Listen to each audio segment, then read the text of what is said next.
أشهر 5 كلمات مرور منتشرة عالميا وممكن إن هي يتم اختراقها في أقل من ثانية واحدة. تعال أوريك. كلمة المرور الأولى هي باسورد 1.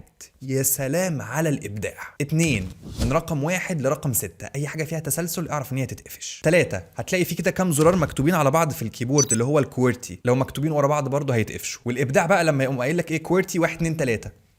عندك بعد كده ABC 1 2 3، وعندك ادمن 1. كل كلمات المرور دي اتهرست في 100 فيلم قبل كده، فحاول تعمل كلمه قويه. كلمه قويه بتتكون من حروف كابيتال، حروف سمول، مش مكتوب فيها اي اسماء مشهوره بالنسبه لك او اي تواريخ ميلاد او اي ارقام مسلسله، فيها رموز. وابعد عن تاريخ ميلادك وتاريخ جوازك، اي نعم الرجاله مش فاكرين كده كده تاريخ الجواز، بس برضو ابعد عن تاريخ الميلاد والجواز. واعمل كلمه مرور مختلفه لكل منصه، لانك لو عملت نفس الكلمه لكل المنصات يبقى بمجرد ما هو يعرف الكلمه في منصه واحده هو كده جاب كل المنصات. واهم حاجه انك دايما تفعل اختيار التو فاكتور اوثنتيكيشن، يبعت لك كود على الموبايل والحساب ما يفتحش من غير الكود ده. احمي نفسك اونلاين، وكالعاده ادعي لي.